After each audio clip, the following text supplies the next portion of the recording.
وإن كنتم في ريب مما نزلنا على عبدنا فأتوا بسورة من مثله وادعوا شهداءكم من دون الله إن كنتم صادقين فإن لم تفعلوا ولن تفعلوا فاتقوا النار التي وقودها الناس والحجارة أعدت للكافرين وبشر الذين آمنوا وعملوا الصالحات أن لهم جنات تجري من تحتها الأنهار كلما رزقوا منها من ثمرة رزقا قالوا هذا الذي رزقنا من قبل وأتوا به متشابها ولهم فيها أزواج مطهرة وهم فيها خالدون صدق اللہ العظیم۔ سورہ بقرہ کی چند آیات ہیں، لفظی ترجمہ یہ ہے: یا ایھا الناس، اے لوگو، اعبدوا ربکم، بندگی کرو اپنے پروردگار کی، الذی خلقکم، وہ پروردگار جس نے تم کو پیدا کیا، والذین، اور ان لوگوں کو، من قبلکم، جو تم سے پہلے تھے، لعلکم تتقون، تاکہ تم بچ جاؤ، الذی، وہ اللہ، جعل لکم الارض فراشا، جس نے بنایا تمہارے لیے زمین کو بچھونا، والسماء بناء، اور آسمان کو چھت، عمارت، وانزل من السماء ماء، اور اتارا آسمان سے پانی، فاخرج به، پس نکالا اس سے، من الثمرات، پھلوں میں سے، رزقا لکم، تمہارے لیے روزی،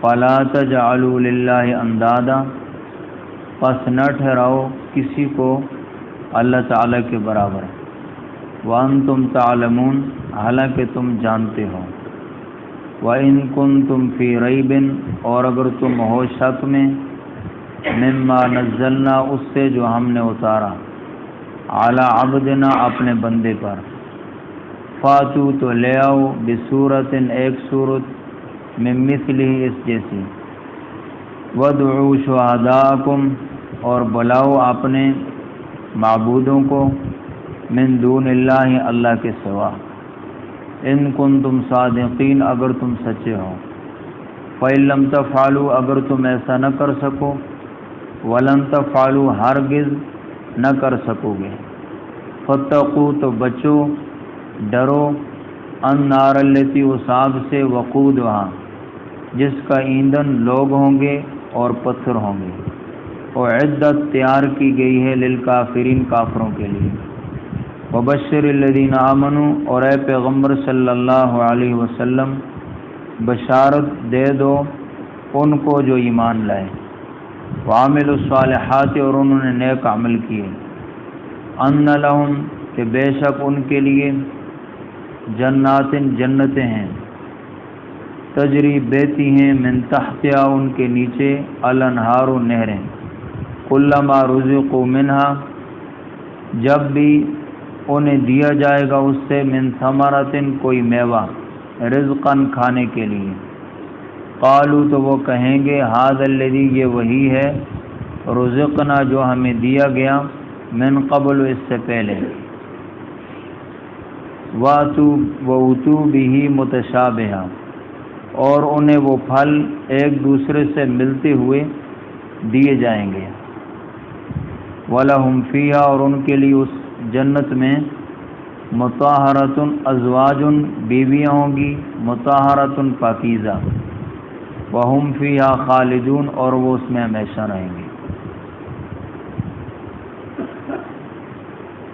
سورہ بقرہ کی ابتدا میں اللہ تعالی نے 3 جماعتوں کا ذکر فرمایا: ایمان والوں کا، کفار کا، اور منافقین کا، اور سورہ فاتحہ میں اجمالاً ان 3 جماعتوں کا تذکرہ فرمایا گیا ہے، اور پھر سورہ بقرہ کی ابتدا میں اس کی تفصیل ذکر فرما دی گئی۔ سورہ فاتحہ میں تو اجمالاً 3 جماعتوں کا ذکر اس طرح فرمایا کہ ایک منعم علیہم جماعت، صراط الذین انعمت علیہم، وہ جماعت جس پر اللہ تعالی نے انعام کیا، اور دوسری المغضوب علیہم، وہ جماعت جس پر اللہ تعالیٰ کا غضب ہوا، اور تیسری جماعت ضالین۔ ان 3 جماعتوں کا ذکر اللہ تعالیٰ نے اجمالاً سورہ فاتحہ میں فرمایا، اور پھر سورہ بقرہ کی ابتدا میں اس کی تفصیل ذکر فرمائی۔ سب سے پہلے ایمان والوں کا تذکرہ فرمایا اور ایمان والوں کی صفات ذکر فرمائی کہ ایمان والے کون ہیں۔ 5 یا 6 صفات کا تذکرہ فرمایا۔ الذین یؤمنون بالغیب، پہلی صفت اہل ایمان کی ذکر فرمائی کہ وہ غیب پر ایمان رکھتے ہیں، اور دوسری صفت ذکر فرمائی وَيُقِيمُونَ الصَّلَاةَ، کہ وہ نماز قائم کرتے ہیں، اور تیسری صفت ذکر فرمائی وَمِمَّا رَزَقْنَاهُمْ يُنْفِقُونَ، کہ جو ہم نے ان کو دیا ہے وہ خرچ کرتے ہیں، اور چوتھی صفت ذکر فرمائی کہ اے پیغمبر صلی اللہ علیہ وسلم، جو کتاب آپ پر نازل کی گئی ہے یعنی قرآن مجید، اس پر بھی وہ ایمان رکھتے ہیں، اور جو کتابیں آپ سے پہلے اتاری گئی ہیں اس پر بھی ان کا ایمان ہے، اور چھٹی صفت ذکر فرمائی وَبِالْآخِرَةِ هُمْ يُوقِنُونَ، کہ آخرت پر ان کا یقین ہے، ان کا ایمان ہے۔ یہ 6 صفات اہل ایمان کی ذکر فرمائی، اور پھر دوسری جماعت کفار کی ذکر فرمائی، اور تیسری جماعت منافقین کا تذکرہ فرمایا۔ 3 قسم کے لوگ ایسے ہیں جو ہمیشہ کے لیے جہنم میں رہیں گے، ان کو جنت میں داخلہ کبھی بھی نصیب نہیں ہوگا۔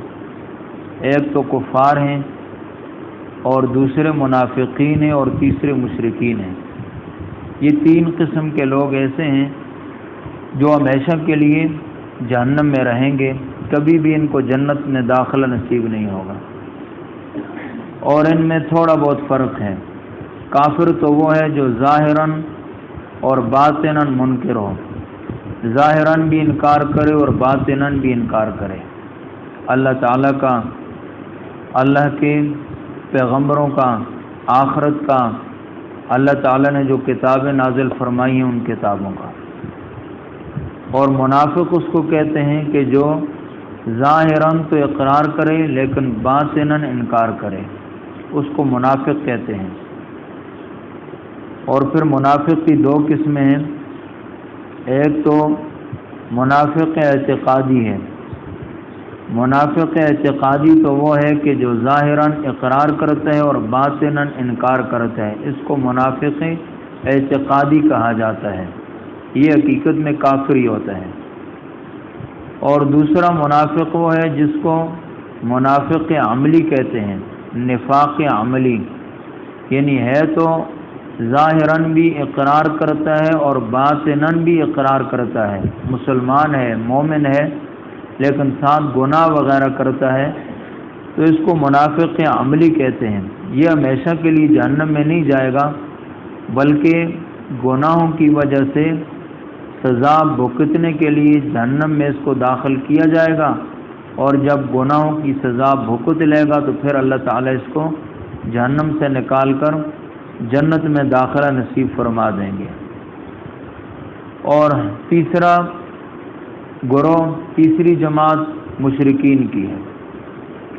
مشرک اس کو کہتے ہیں کہ جو ظاہراً بھی اقرار کرتا ہے اور باطناً بھی اقرار کرتا ہے، منکر نہیں ہے، لیکن اللہ تعالیٰ کی جو صفات ہیں وہ صفات انبیاء علیہم السلام، اولیاء کرام، یا اللہ تعالیٰ کی کسی مخلوق میں وہ صفات مانتا ہے، اس کو مشرک کہتے ہیں۔ اور مشرک بھی ہمیشہ کے لیے جہنم میں رہے گا، کیونکہ اللہ تعالیٰ کا ارشاد ہے ان اللہ لا یغفر ان یشرک بہ ویغفر ما دون ذلک لمن یشاء، کہ کہ شرک کے گناہ کو اللہ تعالیٰ معاف نہیں فرمائیں گے، اس کے علاوہ جو گناہ بھی ہوگا معاف فرما دیں گے۔ تو ان تین جماعتوں کا ذکر فرمایا، ایمان والوں کا، کفار کا اور منافقین کا۔ اس کے بعد ان تینوں جماعتوں کو اور پوری انسانیت کو خطاب فرمایا گیا، یا ایھا الناس، اے لوگوں۔ یہ خطاب تمام انسانیت کو ہے، جو بھی مکلف ہیں، ظاہر انسان ہی مکلف ہے، انسان مکلف ہے اور جنات مکلف ہیں، اور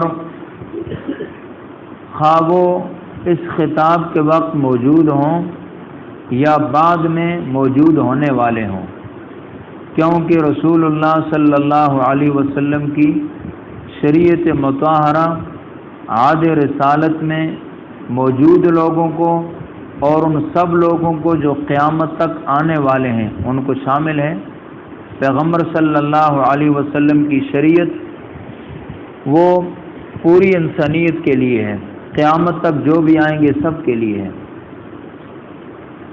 تو ان سب لوگوں کو یہ خطاب فرمایا، اے لوگوں، اعبدوا ربکم، اپنے پروردگار کی بندگی کرو، عبادت کرو اپنے پروردگار کی۔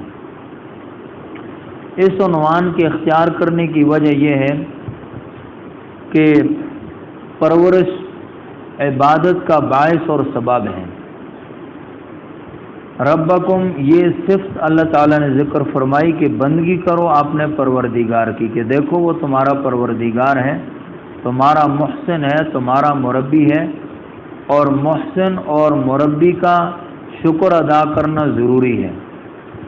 اگرچہ اللہ تعالیٰ بذات ہی عبادت کا مستحق ہے، اللہ تعالیٰ بذات خود اپنی ذات کے اعتبار سے عبادت کا مستحق ہے، اور عبادت کا حکم مومن اور کافر سب کو شامل ہے۔ صرف فرق اتنا ہے کہ کافروں کو ایمان لانے کے بعد عبادت کا حکم شامل ہے، کیونکہ ایمان عبادت کی شرط ہے، ایمان نہیں ہے تو عبادت قبول ہی نہیں ہے۔ حضرت ابن عباس رضی اللہ عنہما نے فرمایا کہ قرآن پاک میں عبادت سے مراد توحید ہے۔ کفار کو یہ حکم ہے کہ تم توحید کو اختیار کرو، اور مومنین کو یہ حکم ہے کہ توحید پر جمع رہو، توحید پر قائم رہو۔ الذی خلقکم، وہ اللہ جس نے تمہیں پیدا کیا۔ یہ صفات ذکر فرمائی۔ پہلی صفت ذکر فرمائی کہ وہ تمہارا خالق ہے، تمہیں پیدا کرنے والا ہے، تمہیں نیست سے ہست کرنے والا ہے، تمہیں عدم سے وجود میں لانے والا ہے، تمہیں اللہ تعالیٰ نے وجود عطا فرمایا، اللہ تعالیٰ نے تمہیں پیدا فرمایا، لہذا اللہ تعالیٰ ہی عبادت کا مستحق ہے، اللہ تعالیٰ ہی کی عبادت کرو۔ اور عبادت کا معنی کیا ہے؟ عبد شدن، غلام بن جانا۔ غلام یعنی انسان اللہ تعالیٰ کا غلام بن جائے، کہ انسان کی اپنی کوئی مرضی نہ ہو، بلکہ اللہ تعالیٰ کی مرضی میں اپنی مرضی کو فنا کر دیں۔ ہمارے حضرت سنایا کرتے ہیں واقعہ، غالباً بلے شاہ بزرگ تھے یا کوئی اور بزرگ تھے، تو سیلاب جو ہے وہ آ رہا تھا، اور وہ اپنی جھونپڑی میں بیٹھے ہوئے عبادت میں مشغول تھے۔ تو لوگ سیلاب کو ہٹانے کے لیے کام کاج میں لگے ہوئے تھے، تاکہ سیلاب کا رخ بستی سے ہٹا کر دوسری طرف پھیر دیں۔ تو لوگوں نے کہا بھائی یہ جو عبادت میں مشغول ہے، یہ جو جھونپڑی میں بزرگ بن کر بیٹھا ہوا ہے، اس کو بھی بلاؤ، یہ بھی ہمارے ساتھ مدد کرے، کدال وغیرہ لے لے اور کھود کر نہر کو دوسری طرف کریں۔ جب ان بزرگ کو بلایا گیا، انہوں نے اپنے ہاتھ میں کدال لی، تو جس طرف پانی آ رہا تھا اسی طرف کھودنا شروع کر دیا۔ ہاں، شاہ دولہ نام تھا ان کا، شاہ دولہ بابا۔ تو وہ اسی طرف کھودنے لگ گئے۔ لوگوں نے کہا دیکھو بھائی، ہم نے تو بلایا تھا تاکہ ہمارے ساتھ کوئی مدد وغیرہ کریں اور اس نہر کا اور سیلاب کا رخ دوسری طرف پھیر دیں، لیکن یہ تو بستی کی طرف جو ہے نا کھود رہے ہیں، یہ تو ہم غرق ہوں یا نہ ہوں یہ ہمیں غرق کر دیں گے۔ تو انہوں نے کیا فرمایا کہ بھائی جدھر مولا ادھر شاہ دولہ۔ تو اللہ تعالیٰ نے پھر ان کی لاج بھی رکھی کہ اس سیلاب کا رخ جو ہے نا دوسری طرف پھیر دیا، تو یہ ہے کہ انسان اللہ تعالیٰ کی مرضی میں اپنی مرضی کو فنا کر دے، اللہ تعالیٰ کا غلام بن جائے۔ اے غلام کا واقعہ ہمارے حضرت سنایا کرتے ہیں کہ غلام کو آقا نے خریدا، آقا نے پوچھا ہاں بھائی یہ بتاؤ کہ تمہارا کیا نام ہے؟ اس نے کہا جی میں غلام ہوں، آپ میرے آقا ہیں، اس سے پہلے میرا جو نام بھی تھا آج کے بعد میرا وہی نام ہے جس نام سے مجھے آپ پکاریں گے۔ تو پھر آقا نے پوچھا کہ اچھا بھائی یہ بتاؤ کہ کیا چیز کھانا پسند کرتے ہو، کیا کھاؤ گے؟ اس نے کہا حضرت میں نے بتا دیے کہ میں غلام ہوں، میری اپنی مرضی نہیں ہے، جو آپ مجھے کھلائیں گے تو میں وہی کھاؤں گا۔ تو پھر آقا نے پوچھا اچھا بھائی یہ بتاؤ کہ کون سا لباس پہننا پسند کرتے ہو؟ کہ حضرت میں نے پہلے بتا دی ہے کہ میں غلام ہوں، آپ آقا ہیں، میری مرضی نہیں ہے، جو آپ مجھے پہنائیں گے تو میں وہ پہن لوں گا۔ تو یہ غلامی ہے کہ انسان اللہ تعالیٰ کا غلام بن جائے، اپنی مرضی کو اللہ تعالیٰ کی مرضی میں فنا کر دے، عبد شدہ غلام بن جانا۔ تو فرمایا کہ اپنے پروردگار کی عبادت کرو، یعنی اللہ تعالیٰ کے غلام بن جاؤ، اللہ تعالیٰ کی عبادت میں مشغول ہو جاؤ۔ الذی خلقکم، وہ اللہ جس نے تمہیں پیدا کیا جو تمہارا خالق ہے، والذین من قبلکم، یہ دوسری صفت ذکر فرمائی، اور ان لوگوں کو پیدا کیا من قبلکم جو تم سے پہلے تھے، کہ تمہیں بھی پیدا کیا اور تم سے پہلے لوگوں کو بھی پیدا کیا، تمہارا بھی خالق ہے اور تمہارے آباء و اجداد کا بھی خالق ہے۔ لعلکم تتقون، اللہ تعالیٰ کی عبادت کرو، بندگی کرو، کیوں؟ اس امید پر، یہ امید رکھو کہ اللہ تعالیٰ کے عذاب سے ہمیں نجات ہو جائے گی، اور امید کے ساتھ خوف بھی برابر ہی لگا ہوا ہو۔ کیوں؟ الایمان بین الخوف والرجاء، کہ ایمان جو ہے یہ خوف اور امید کے درمیان ہے، کہ امید بھی ہو اور اللہ تعالیٰ کا خوف بھی ہو، دونوں چیزیں ہوں، دونوں چیزیں ہوں تو پھر کام چلے گا، کہ ایمان، خوف اور امید دونوں کو مقتضی ہے، دونوں کا تقاضا کرتا ہے۔ اور یا یہ مطلب ہے کہ عبادت کے وقت یہ آرزو رکھو کہ ہم اہل تقوی کے پاک گروہ میں داخل ہو جائیں گے، ہم اہل تقوی کے پاک گروہ میں داخل ہو جائیں گے۔ اور تقوی کس کو کہتے ہیں؟ تمام خلاف شرع امور سے بچنے کا اور تمام واجبات کو ادا کرنے کا نام تقوی ہے۔ بلکہ اللہ تعالیٰ کے سوا ہر چیز سے بیزاری کو فرمایا کہ تقوی کا مفہوم شامل ہے۔ ہمارے حضرت تقوی کے بارے میں 5 چیزیں ارشاد فرمایا کرتے ہیں، صحیح تو مجھے یاد نہیں ہے، بہرحال آپ بھی بتائیں گے، آتا مجھے کچھ بھی نہیں، یہ بھی اچانک شوکت صاحب نے فرما دیا کہ حضرت کا حکم ہے تو میں بھی بیٹھ گیا۔ تو جیسے آپ ہیں ایسے میں ہوں، آپ تو ماشاءاللہ اچھے ہیں لیکن مجھے کچھ بھی نہیں آتا، یہ سب جو ہے نا حضرت کے پاس آنے جانے کی برکت ہے۔ تو حضرت فرماتے ہیں کہ تقوی کی 5 قسمیں ہیں۔ پہلی قسم کیا ہے جی؟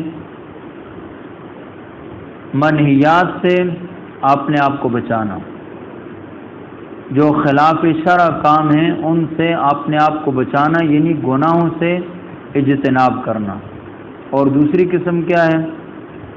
مامورات کو بجا لانا، مامورات کو بجا لانا۔ اور تیسری قسم کیا ہے تقوی کی؟ کہ مشتبہات سے اپنے آپ کو بچانا، مشتبہات سے، جیسے کل حضرت نے بیان فرمایا۔ اور چوتھی قسم تقوی کی کیا ہے؟ کیا ہے جی؟ مباحات میں تقلیل المباحات، تقلیل المباحات، مباحات میں کمی کرنا۔ مباحات مثلا بولنا، باتیں کرنا، یہ مباح چیز ہے نا، لیکن اس میں بھی آدمی کمی کرے، کیونکہ زیادہ اگر باتون بنے گا تو پھر ظاہر گناہ کا بھی اندیشہ ہے، جھوٹ بھی ہو جائے گا، غیبت بھی ہو جائے گی، طعن و تشنیع وغیرہ بھی، یہ چیزیں بھی ہو جائیں گی۔ اسی طرح تعلقات وغیرہ یہ بھی مباح ہیں، ان میں بھی کمی کریں کہ زیادہ تعلقات پیدا کرے گا، دوستیاں بڑھائے گا تو پھر ظاہر وقت بھی ضائع ہوگا اور گناہ بھی ہوں گے۔ یہ ہے تقلیل المباحات۔ اور پانچویں قسم کیا ہے تقوی کی؟ کہ انخلاء القلب عن غیر اللہ، اللہ تعالیٰ کے غیر سے آپ نے دل کو خالی کر دینا۔ یہ 5 قسمیں تقوی کی ہمارے حضرت ارشاد فرمایا کرتے ہیں۔ تو یہ 5 قسمیں ہیں تقوی کی۔ اور آگے پھر مزید اللہ تعالیٰ نے اپنی صفات کو اس آیت میں ذکر فرمایا۔ پہلی صفت تو یہ ذکر فرما دی الذی خلقکم، کہ اللہ تعالیٰ تمہارا خالق ہے، لہذا اسی کی بندگی کرو۔ دوسری صفت یہ ذکر فرما دی والذین من قبلکم، تم سے پہلوں کا خالق بھی اللہ تعالیٰ ہے، لہذا اللہ تعالیٰ ہی کی بندگی اور عبادت کرو۔ تیسری صفت ذکر فرمائی الذی جعل لکم الارض فراشا، کہ وہ اللہ جس نے تمہارے لیے زمین کو بچھونا بنایا۔ بچھونا بنانے کا مطلب یہ ہے کہ ایسا نرم بنا دیا کہ جس پر بسہولت ٹھہراؤ اور جماؤ ہو سکتا ہے، نہ زیادہ سخت اور نہ زیادہ نرم، کہ جس پر انتہا درجہ کی سختی یا نرمی کی وجہ سے سکونت پذیر ہونا مشکل ہو، رہنا مشکل ہو، نہ زیادہ سخت ہے اور نہ زیادہ نرم ہے۔ ظاہر ہے زیادہ سخت ہوتی تو پھر بھی اس پر رہنا مشکل تھا۔ مکانات کیسے بناتے، اس کی کھدائی وغیرہ کیسے کرتے، رزق وغیرہ کا انتظام کس طرح ہوتا۔ اسی طرح اگر زیادہ نرم ہوتی تو بھی اس پر جو ہے نا رہنا مشکل تھا کہ نرمی کی وجہ سے پاؤں اس میں دھنس جاتے۔ تو نہ زیادہ سخت بنایا اور نہ ہی زیادہ نرم بنایا، بلکہ معتدل اللہ تعالی نے زمین کو بنایا، ایسا بنایا کہ انسان اس کو کھود بھی سکتا ہے اور اس کے اوپر جو ہے نا آسانی سے سکونت بھی اختیار کر سکتا ہے، چل پھر بھی سکتا ہے۔ والسماء بنا، چوتھی صرف ذکر فرمائی کہ آسمان کو اللہ تعالی نے چھت بنایا، زمین کو اللہ تعالی نے فرش بنا دیا اور آسمان کو اللہ تعالی نے چھت بنا دیا۔ گویا اللہ تعالی نے انسان کے لیے ایک مکان تیار فرما دیا اور انسان کو اللہ تعالی نے بطور اپنا مہمان ہونے کے اس میں ٹھہرا دیا، اور اللہ تعالی خود اس کی میزبانی فرما رہے ہیں، اس کے لیے روزی کا انتظام فرما رہے ہیں۔ روزی کا انتظام اس کے لیے ہو رہا ہے آسمان سے اور زمین سے، کہ آسمان سے بارش برستی ہے اور مردہ زمین زندہ ہو جاتی ہے، اس سے رزق وغیرہ کا انتظام ہوتا ہے اور انسان اللہ تعالی کی مہمانی کو استعمال کرتا ہے۔ اللہ تعالی اس کی میزبانی فرما رہے ہیں اور انسان اللہ تعالی کا مہمان ہے۔ اور پھر اللہ تعالی نے زمین کو فرش اور آسمان کو چھت بنا کر ان دونوں میں جو ہے نا روشنی کا انتظام بھی فرما دیا۔ ظاہر آدمی مکان بناتا ہے تو ایک اس میں چھت ہوتی ہے، ایک اس کا فرش ہوتا ہے، اور پھر درمیان میں روشنی کا انتظام نہ ہو، اندھیرا ہی اندھیرا ہو تو ظاہر ہے پھر بھی رہنا مشکل ہے، پھر بھی جینا اس میں مشکل ہوتا ہے، اس میں رہائش اختیار کرنی مشکل ہوتی ہے کہ روشنی کو کوئی انتظام ہی نہیں ہے۔ تو اللہ تعالیٰ نے فرش بھی بنا دیا اور پھر اللہ تعالیٰ نے چھت بھی بنا دی اور درمیان میں ایک بلب بھی لگا دیا۔ کون سا بلب؟ سورج کا بلب اور چاند کا بلب لگا دیا، کہ سورج جو ہے نا وہ دن کو کام کرتا ہے اور چاند کی چاندنی وہ رات کو کام کرتی ہے۔ کیونکہ اگر رات کو بالکل اندھیرا ہو، ستارے آسمان پر نہ ہوں، چاند وغیرہ نہ ہو، تو پھر بھی انسان کو ایک قسم کا خوف محسوس ہوتا، ایک قسم کا ڈر لاحق ہوتا۔ آسمان کی طرف دیکھتا تو بالکل سیاہ اندھیرا اس کو نظر آتا، تو انسان کو ایک قسم کی وحشت ہو جاتی۔ تو اللہ تعالیٰ نے دن کی روشنی کا انتظام تو سورج کے ذریعے فرما دیا، اور رات کی روشنی کا انتظام اور انسانی وحشت کو دور کرنے کا انتظام چاند کی چاندنی کے ذریعے سے اور ستاروں اور سیاروں کے ذریعے سے فرما دیا۔ والسماء بنا، اور آسمان کو چھت بنایا، وانزل من السماء ماء، اور اتارا آسمان سے پانی، آسمان سے پانی کو اتارا، آسمان سے بارش برسی، فاخرج به، پس نکالا اس پانی کے ذریعے سے، اس پانی کے ساتھ من الثمرات پھلوں میں سے، رزقا لکم تمہارے لیے روزی، کہ تمہارے لیے اللہ تعالیٰ نے روزی کا انتظام فرما دیا۔ فلا تجعلوا للہ اندادا، بس تم اللہ تعالیٰ کا شریک کسی کو مت ٹھہراؤ۔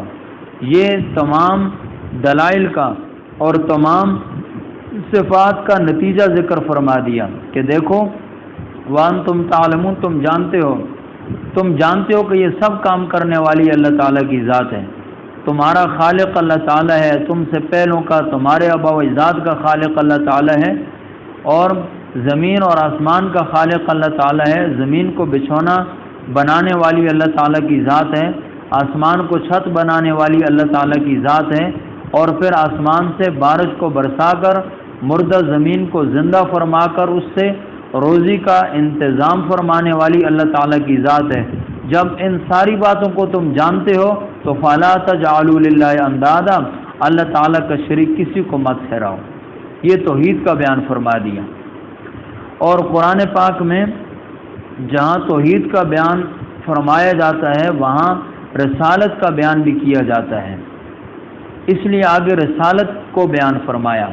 وَإِن كُنتُمْ فِي رَيْبٍ، اگر تم شک میں ہو، مما اس سے، نزلنا جو ہم نے اتارا، علی عبدنا اپنے بندے پر، مراد اس سے پیغمبر صلی اللہ علیہ وسلم، کہ ہم نے اپنے پیغمبر صلی اللہ علیہ وسلم پر جو کچھ اتارا ہے اس سے اگر تمہیں شک ہے،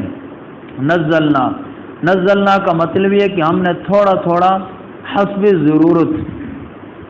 ضرورت ہم نے قرآن پاک کو نازل فرمایا، اور یہ اس لیے فرمایا کہ زیادہ تر شک کا سبب یہی تھا کیونکہ لوگ اور شعراء کے کلام پر اس سے بھی قیاس کرتے تھے، کہتے تھے کہ اگر یہ کلام اللہ تعالیٰ کا ہوتا تو ایک ہی دفعہ کل کا کل نازل ہو جاتا، یہ تو بشر کا کلام ہے۔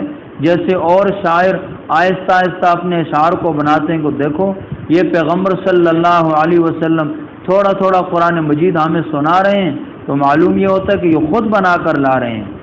اگر اللہ تعالیٰ کا کلام ہوتا تو اکٹھا نازل ہو جاتا نا، جس طرح موسیٰ علیہ السلام کو تورات اکٹھی دے دی گئی، باقی پیغمبروں کو کتابیں اکٹھی مل گئیں، تو اگر نعوذ باللہ یہ اللہ تعالیٰ کا سچا پیغمبر ہوتا تو یہ اکٹھی کتاب لے کر ہمارے سامنے آ جاتا۔ تو یہ تھوڑی تھوڑی آیات ہمیں سنا رہے ہیں تو معلوم ہوا کہ پیغمبر صلی اللہ علیہ وسلم یہ خود بنا کر لاتے ہیں۔ فرمایا اچھا اگر تمہیں اس میں شک ہے، جو ہم نے اپنے پیغمبر صلی اللہ علیہ وسلم پر قرآن مجید ہم نے تھوڑا تھوڑا کر کے اتارا ہے، اس میں اگر تمہیں شک ہے اور تم یہ کہتے ہو کہ حضرت محمد صلی اللہ علیہ وسلم یہ خود بنا کر لاتے ہیں، تو پھر ٹھیک ہے، تم بھی اہل لسان ہو، تمہاری زبان بھی تو وہی ہے نا، تم بھی فصاحت اور بلاغت رکھتے ہو، تم بھی عربی زبان رکھتے ہو، تم بھی پھر بنا کر لے آؤ، فاتو بسورۃ، ایک صورت بنا کر لے آؤ، من مثلی، اس جیسی ایک صورت بنا کر لے آؤ۔ یہ قرآن پاک نے اس وقت کے فصحاء اور بلاغا کو چیلنج کیا کہ اگر تمہیں پیغمبر صلی اللہ علیہ وسلم کی نبوت میں اور رسالت میں اور جو قرآن پاک ہم نے نازل کیا ہے اس میں تمہیں شک ہے تو اس جیسی ایک صورت بنا کر تو لاؤ نا۔ وَادْعُوا شُهَدَاءَكُمْ، اور صرف یہی نہیں کہ تم سب جمع ہو جاؤ اور تم سب قرآن پاک جیسی ایک صورت بنا کر لے آؤ، قرآن پاک کی جو سب سے چھوٹی صورت ہے اس جیسی صورت بنا کر لے آؤ، بلکہ تم اپنے معبودوں کو جن کو تم نے اللہ تعالیٰ کا شریک ٹھہرایا ہوا ہے ان کو بھی جمع کر لو، ان کو بھی بلا لو۔ وَادْعُوا شُهَدَاءَكُمْ، اپنے معبودوں کو بھی بلاؤ، وہ بھی تمہارے مددگار بن جائیں، وہ بھی تمہارے مددگار بنے، تمہاری مدد کریں، اور تم قرآن پاک کا مقابلہ کرو، اس جیسی ایک صورت بنا کر لے آؤ، من دون اللہ، اللہ کے سوا جن کو تم نے معبود بنا رکھا ہے ان کو بلاؤ تاکہ وہ تمہاری مدد کریں اور اس جیسی ایک صورت بنا کر لے آئیں۔ ان کو تم صادقین، اگر تم سچے ہو، اگر تم سچے ہو کہ واقعتاً پیغمبر صلی اللہ علیہ وسلم اس کتاب کو خود بنا کر لاتے ہیں تو پھر تم اس جیسی ایک صورت بنا کر لے آؤ۔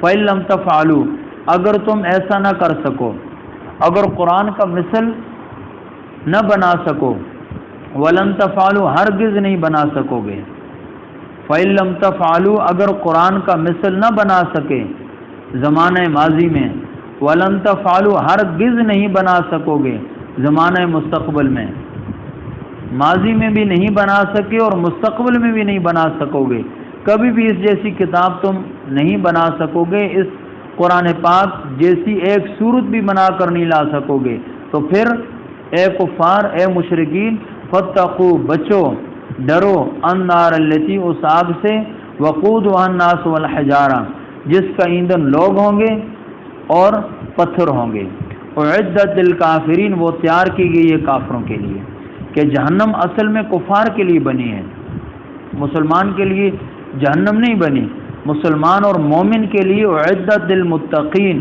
کہ جنت متقین کے لیے تیار کی گئی ہے، اور جہنم کفار کے لیے تیار کی گئی ہے۔ اور مسلمان جو جہنم میں جائے گا تو کس لیے جائے گا؟ تزکیہ کے لیے جائے گا۔ ظاہر دنیا میں اس نے تزکیہ نہیں کیا، جنات عدن تجری من تحتها الانہار خالدین فیہا وذالک جزاء من تزکا، کہ جنت اس کی جگہ ہے جس نے اپنا تزکیہ کر لیا ہے۔ تو جہنم میں مومن گناہگار مومن کو، گناہگار مسلمان کو تزکیہ کے لیے ڈالا جائے گا تاکہ اس کا تزکیہ ہو جائے، یہ پاک اور صاف ہو جائے۔ تو دنیا ہی میں آدمی اپنے آپ کو پاک اور صاف کر لے، اپنا تزکیہ کر لے، اور تزکیہ خود کر بھی نہیں سکتا، نہ خود ہو سکتا ہے۔ کوئی آدمی خود اپنا تزکیہ کرے، اپنی اصلاح کرے، یہ نہیں ہو سکتا۔ اگر خود اپنی اصلاح کرنے کی کوشش کرے گا، اپنا تزکیہ کرنے کی کوشش کرے گا، اپنی تربیت کی کوشش کرے گا، یا اس گمانڈ میں رہے گا، اس وہم میں رہے گا کہ میں خود اپنا تزکیہ کر لوں گا، میں خود اپنی تربیت کر لوں گا، میں خود اپنی اصلاح کر لوں گا، تو پھر وہ ایسے ہی رہے گا۔ پھر اس کو تزکیہ کرنے کے لیے، اس کی اصلاح کرنے کے لیے، اس کی تربیت کرنے کے لیے اللہ تعالیٰ پھر اس کو کچھ عرصے کے لیے جہنم میں ڈالیں گے۔ جب اس کا تزکیہ ہو جائے گا، جب ظاہری اور باطنی گناہوں سے پاک ہو جائے گا، تو پھر پاک کرنے کے بعد اس کو جنت میں ڈالا جائے گا۔ تو ظاہر آدمی دنیا ہی میں اپنا تزکیہ کر لے، کسی اللہ والے کی صحبت اختیار کرے، کہ بغیر صحبت کے کام نہیں چلتا۔ کیوں؟ اگر صحبت کے بغیر کام چل جاتا تو اللہ تعالیٰ قرآن پاک کو نازل فرما دیتے کہ یہ عربی کی کتاب ہے، اس کو پڑھو اور اس پر عمل کرو۔ پیغمبر صلی اللہ علیہ وسلم کو پھر بھیجنے کی کیا ضرورت تھی؟ لیکن معلوم یہ ہوا کہ کتاب اللہ کے ساتھ رجال اللہ یہ لازم اور ملزوم ہے۔ کتاب اللہ اور رجال اللہ یہ لازم اور ملزوم ہے، کہ اللہ تعالیٰ نے ایسا تو بارہا کیا کہ پیغمبر کو بھیجا اور کتاب نہیں بھیجی، پیغمبر بھیج دیا، کتاب نہیں بھیجی۔ اب دیکھیں کتنے پیغمبر ہیں، ایک روایت میں آتا ہے 1,24,000 کم و بیش انبیاء علیہ السلام، دوسری روایت میں آتا ہے 2,24,000 کم و بیش انبیاء علیہ السلام۔ بہرحال ایمان تو آدمی اس طرح رکھے کہ حضرت آدم علیہ السلام سے لے کر حضرت محمد صلی اللہ علیہ وسلم تک جتنے پیغمبر بھی اللہ تعالی نے بھیجے ہیں ان سب پر میرا ایمان ہے۔ لیکن دیکھیں کتنی تعداد ہے پیغمبروں کی، لاکھوں میں پیغمبروں کی تعداد ہے، اور کتابیں تو لاکھوں نہیں ہیں، وہ تو کچھ جو ہے نا صحائف ہیں، 104 یا 110 تک صحائف ہیں، اور 4 بڑی بڑی کتابیں ہیں، 114 کتابیں ہو گئیں، اور باقی پیغمبروں کی تعداد کتنی زیادہ ہے۔ تو اللہ تعالیٰ نے ایسا کبھی نہیں کیا کہ کتاب بھیجی ہو اور پیغمبر کو نہ بھیجا ہو، ایسا بارہا ہوا کہ پیغمبر کو بھیج دیا اور کتاب کو نہیں بھیجا۔ تو معلوم ہوا کہ صحبت کے بغیر انسان کی اصلاح نہیں ہو سکتی، کہ انسان صحبت سے اثر لیتا ہے، خواہ وہ کسی چیز کی صحبت بھی ہو، یہاں تک کہ جمادات، نباتات اور حیوانات تک کی صحبت کا اثر انسان پر ہوتا ہے۔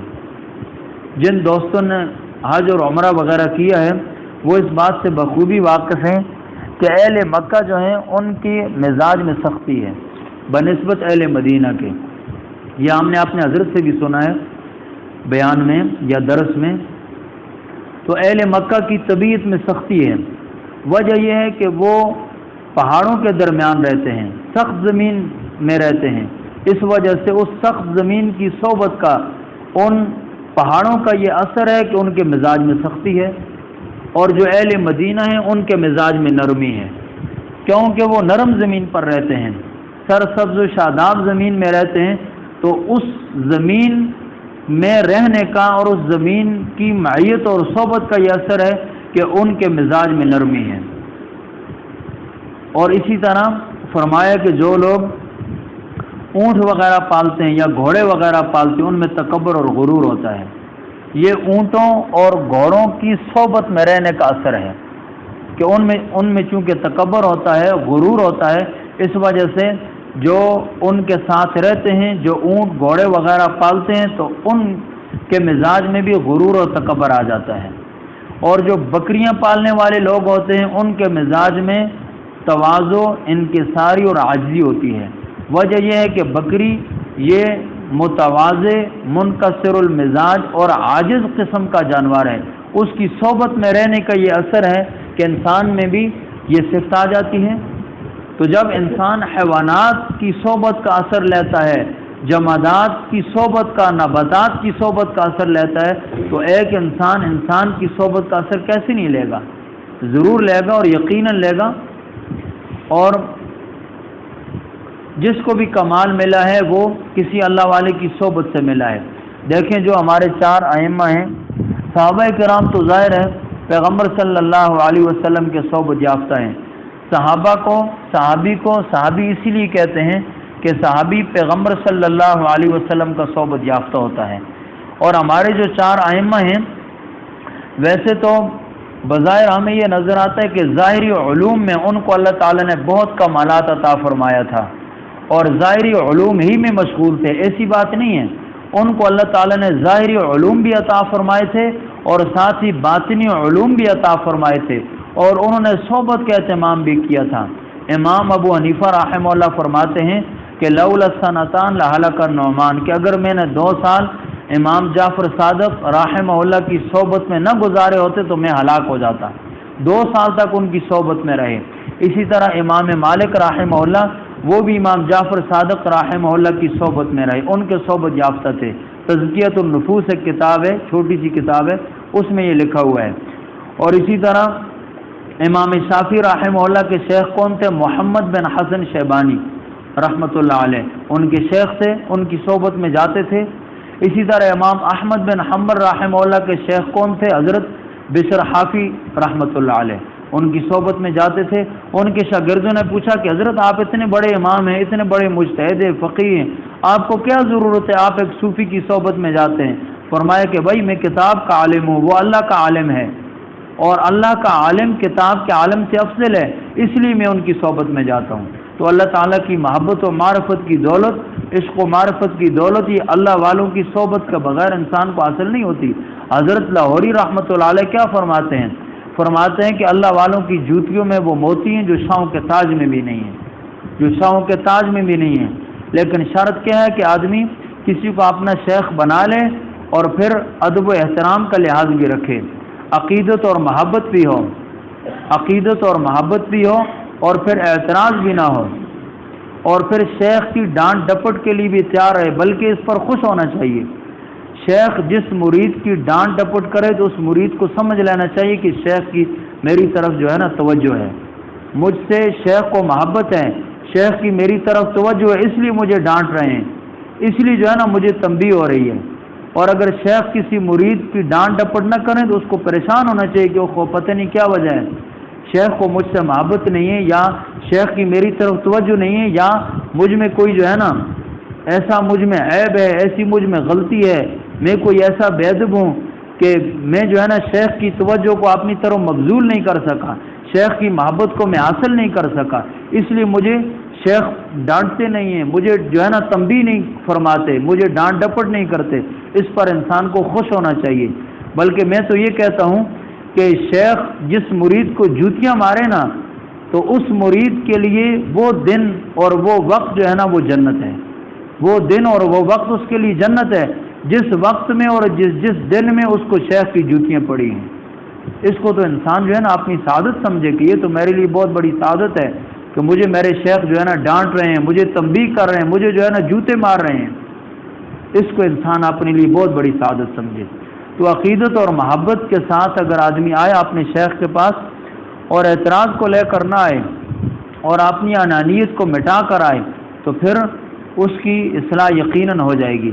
میں نے ایک دوست کو اپنے بڑے حضرت جی رحمۃ اللہ علیہ سے بیعت کروایا تو حضرت نے دیکھتے ہی فرمایا کہ بھائی دیکھو یہ عقیدت اور محبت کا راستہ ہے، خوب سوچ لیں، یہ عقیدت اور محبت کا راستہ ہے، خوب سوچ لیں۔ اور واقعتاً ہمارے اس دوست میں یہ کمزوری تھی بھی اور ہے بھی، سب دوست جانتے بھی ہیں، نام نہیں لیتا ہوں۔ تو بہرحال عقیدت اور محبت یہ ضروری ہے، اس کے بغیر کام نہیں چلتا، اور شیخ کے بغیر بھی کام نہیں چلتا کہ انسان کی اصلاح نہیں ہوتی، آدمی اعمال پر بھی نہیں آتا اور اخلاص بھی نصیب نہیں ہوتا، اخلاص بھی نصیب نہیں ہوتا۔ بالفرض عمل آدمی کر بھی لے لیکن اس میں اخلاص نہیں ہوگا، اخلاص اللہ والوں کی صحبت کے بغیر انسان کو حاصل نہیں ہوتا۔ تو بہرحال توحید اور رسالت کا ذکر فرمایا اور پھر آگے توحید اور رسالت کو ماننے والوں کے لیے بشارت ذکر فرمائی، وبشر الذین آمنوا، اے پیغمبر صلی اللہ علیہ وسلم خوشخبری سنا دیں ان کو جو ایمان لائے، وعملوا الصالحات اور نیک عمل کیے۔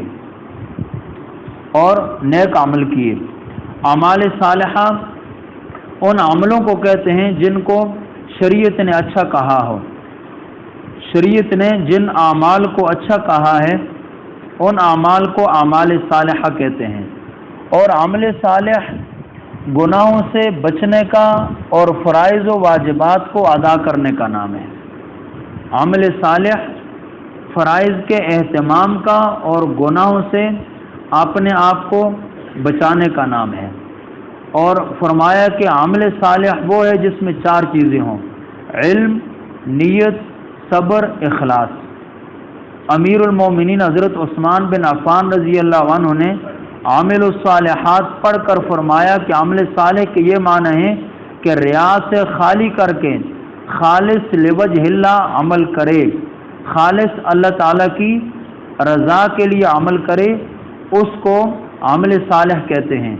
اور یہ بھی معلوم ہوا کہ جنت کی بشارت کے استحقاق کا پورا سبب ایمان اور عمل دونوں وصف ہیں، کہ ایمان بھی ہو اور ساتھ عمل بھی ہو، ایمان بھی ہو اور عمل بھی ہو تو وہ جنت کا مستحق ہوگا۔ فرمایا کہ آپ خوشخبری سنا دیں ان کو جو ایمان لائے اور نیک عمل کیے، کس چیز کی؟ ان لہم، بے شک ان کے لیے جنات، جنتیں ہیں، باغات ہیں، تجری من تحتہا، بہتی ہیں اس کے نیچے، الانہار، نہریں، کلما رزقوا منہا من ثمرۃ، جب بھی ان کو اس جنت سے کوئی پھل کھانے کے لیے دیا جائے گا، قالوا، وہ کہیں گے، ھذا الذی رزقنا من قبل، یہ تو وہی ہے جو ہمیں اس سے پہلے ملا تھا، اس سے پہلے جو ہمیں دیا گیا تھا۔ تو جنت کا پھل بظاہر دیکھنے میں ایک جیسا ہوگا لیکن ذائقہ اس کا بالکل مختلف ہوگا، مزہ اس کا اپنا ہوگا، ہر ایک پھل کا جدا مزہ ہوگا۔ ایک ہی قسم کا پھل انسان کھائے گا، ایک دفعہ کھائے گا اس کی لذت اور ہوگی، دوسری دفعہ کھائے گا تو اس سے بڑھ کر اس میں لذت محسوس کرے گا، تیسری دفعہ کھائے گا تو اس سے بڑھ کر جو ہے نا اس کو اس میں مزہ آئے گا اور لذت آئے گی۔ ظاہر ہے جنت ہے نا، جنت ہے۔ بعض ساتھی کہتے ہیں جی پریشانی ہے، کیا کریں، مصیبتیں ہیں، مشکلات ہیں، تو ظاہر ہے دنیا ہے نا، جنت تو نہیں ہے نا۔ دنیا میں تو مصائب بھی ہوں گے، مشکلات بھی ہوں گی، پریشانیاں بھی ہوں گی، بیماریاں بھی ہوں گی، سب کچھ ہوگا۔ دنیا جو ہے اگر مصائب نہ ہوں، مشکلات نہ ہوں، پریشانیاں نہ ہوں، حالات نہ ہوں تو پھر دنیا کیا ہوئی؟ پھر تو دنیا نہ ہوئی نا، پھر تو جنت ہوگی۔ تو دنیا میں یہ سب کچھ ہوگا اور تمام حالات کا مقابلہ انسان نے کرنا ہوگا، اور ہر حال میں انسان اپنا تعلق اللہ تعالیٰ کے ساتھ جوڑے رکھے، کسی حال میں بھی انسان اللہ تعالیٰ سے غافل نہ ہو۔ حالات تو مختلف قسم کے آئیں گے، کبھی اچھے ہوں گے، کبھی برے ہوں گے، کبھی کس طرح کے حالات ہوں گے، کبھی موافق ہوں گے، کبھی غیر موافق ہوں گے، تو ہر قسم کے حالات سے انسان نے گزرنا ہے، کیونکہ دنیا ہے، جنت تو نہیں ہے۔ وہ تو جنت ہے کہ جہاں کوئی جو ہے نا ایک ہی حالت ہے، بس مزے اڑاؤ، مزے کرتے رہو، کھاتے پیتے رہو، بس مزے ہیں۔ جنت ہے وہ تو ایک ہی جگہ ہے جہاں کوئی جو ہے نا پریشانی انسان کو نہیں ہوگی، وہ تو جنت ہے۔ اور دنیا میں تو انسان نے مختلف قسم کے موافق اور ناموافق حالات سے گزرنا ہے،